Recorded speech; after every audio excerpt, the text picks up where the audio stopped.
माननीय सभापति महोदय, आपने मुझे बजट 2025-26 पर बोलने का जो अवसर प्रदान किया उसके लिए मैं धन्यवाद जोहार करना चाहूंगा। मैं भारत आदिवासी पार्टी की तरफ से देश के आदिवासी, दलित, ओबीसी, मुस्लिम, अल्पसंख्यक, गरीब, मजदूर एवं इस देश में रहने वाला प्रत्येक गरीब वर्ग का व्यक्ति जो मानवता और भारत देश के संविधान में विश्वास करता है, उनकी तरफ से बोलने के लिए खड़ा हुआ हूं। आज देश का पढ़ा लिखा, डिग्रीधारी, शिक्षित, बेरोजगार युवा 200-300 रुपए में दिहाड़ी मजदूरी करने के लिए मजबूर हो रहा है, और जो दूसरी तरफ जो विदेश में जा रहे हैं, जो रोजगार के लिए वो दोबारा पैरों में, हाथों में बेड़ियां लेकर वापस लौट रहे हैं। ये हमारा देश की स्थिति है, पढ़े लिखे विशेषकर बेरोजगारों की। आदिवासी समुदाय ने जितना प्राकृतिक आपदा का कहर नहीं झेला है, उससे ज्यादा हजारों सालों से शोषण, अत्याचार, विस्थापन जैसे मानव निर्मित आपदाओं के कहर से जूझा है।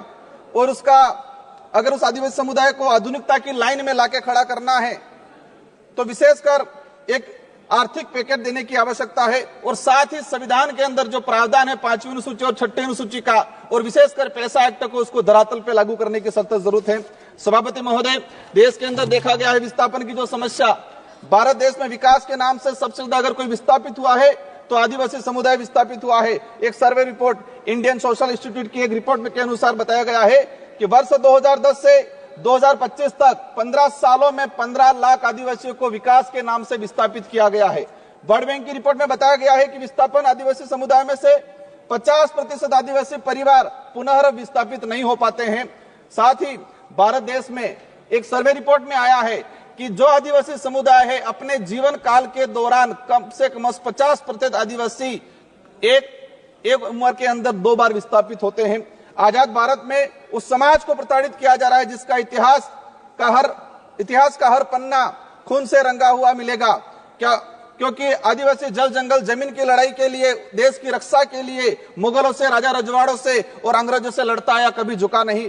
लेकिन आज उनकी हालत बेहद बेहतर है।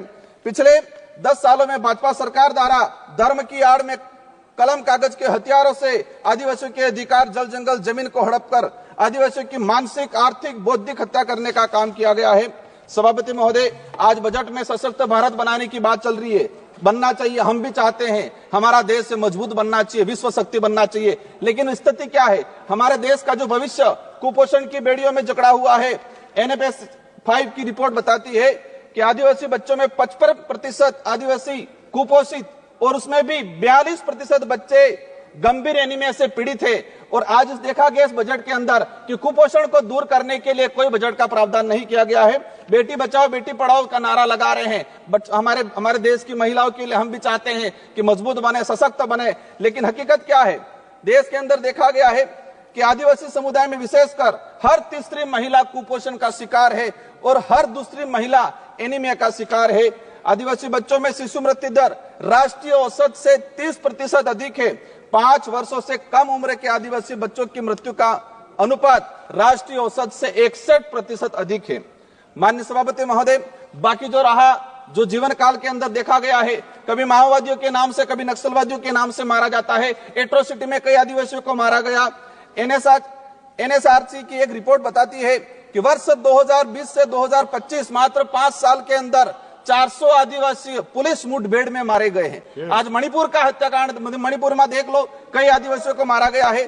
छत्तीसगढ़, झारखंड का आम आदिवासी कभी उधर नक्सलवाद माओवादी की गोलियों के से कहीं के निशाने पे है, उधर पुलिस की गोलियों पे निशाने है। बीच में आम व्यक्ति जो है वो आज उसके साथ अत्याचार हो रहा है। हर दिन एक न एक व्यक्ति मारा गया है। आदिवासी, दलित, पिछड़ों को सशक्त बनाए बिना हमारे देश, भारत देश को सशक्त भारत बनाने की कल्पना करना एक कोरा सपना रह जाएगा। स्वास्थ्य सुविधा की देखा जाए, आदिवासी क्षेत्र में PSC CSP की, CAG की एक रिपोर्ट आई है कि आदिवासी बाहुल्य क्षेत्र में जितनी जो PSC CSC है वहां पर 60% डॉक्टरों के पद रिक्त हैं। देश में मात्र 18% आदिवासी गर्भवती महिलाओं को ही संस्थागत प्रसव का लाभ मिल पा रहा है। संस्थागत प्रसव का सिर्फ मात्र 18%। सभापति महोदय, 1 मिनट का रहा है। शिक्षा की बात करें, हमारे राजस्थान के अंदर जाडोल कोटड़ा के अंदर जहां से एक मंत्री जी आते हैं, वहां पर 14 वर्ष से अधिक बच्चों को स्कूल और पेन पेंसिल किताब क्या है वो नहीं पता है। आज देखा गया है यूनेस्को की एक रिपोर्ट में देश में देश में 35% आदिवासी बच्चे ड्रॉप आउट हो रहे हैं और राष्ट्रीय औसत 12% है। 8%, मात्र 8% आदिवासी युवा उच्च शिक्षा की पढ़ाई पूर्ण कर पा रहा है। देश के अंदर देखा गया है वर्तमान में कि 85% आदिवासी परिवार की पहली पीढ़ी पढ़ रही है और 20% आदिवासी ऐसा है जिनकी पहली पीढ़ी भी आज पढ़ाई नहीं कर पा रही है। बकाया छात्रवृत्ति 2 साल से छात्रवृत्ति नहीं आ रही। हमारे राजस्थान के अंदर केंद्र से बजट रिलीज नहीं हुआ है। राष्ट्रीय विदेश छात्रवृत्ति योजना शुरू की 2013 के अंदर 20 बच्चे जा रहे थे आदिवासी समुदाय के, मैडम 1 मिनट का रहा है, और आज भी 20 बच्चे जा रहे। 2013 में हमारे देश से विदेश में 1,90,000 बच्चे पढ़ने जा रहे थे। आज 2024 के अंदर 13 लाख जा रहे हैं, लेकिन आदिवासियों के लिए वो 20 सीटें हैं, वही 20 सीटें आज तक वो बढ़ाई नहीं गई है। लास्ट में अंतिम में कहना चाहूंगा, नरेगा के अंदर इस बार देखा गया बजट कोई नहीं बढ़ा गया है। नरेगा की मजदूरी 200 रुपए मिल रही है, उसको 600 रुपए तक किया जाए और 100 दिन का जो रोजगार है वो 200 दिन तक किया जाए।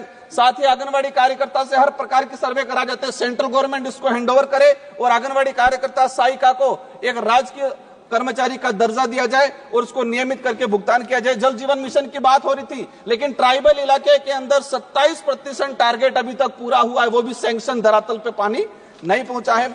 अंत में कहना चाहूंगा, एकलव्य मॉडल की बात चल रही थी। हम चाहेंगे, अभी घोषणा के स्वागत करते हैं इस बात का, लेकिन उसको धरातल पे इंप्लीमेंट बहुत जल्दी होना चाहिए। किसानों की बात है, देखा गया किसानों पे गोलियां बरसाई जा रही। किसान क्या डिमांड कर रहा है? एमएसपी की डिमांड कर रहा है। किसान चाहता है जो खेत में जिस मेहनत से उसने कमाया है। सभा की कार्यवाही मंगलवार दिनांक 11 फरवरी 2025 को प्रातः 11 बजे तक के लिए स्थगित की जाती है।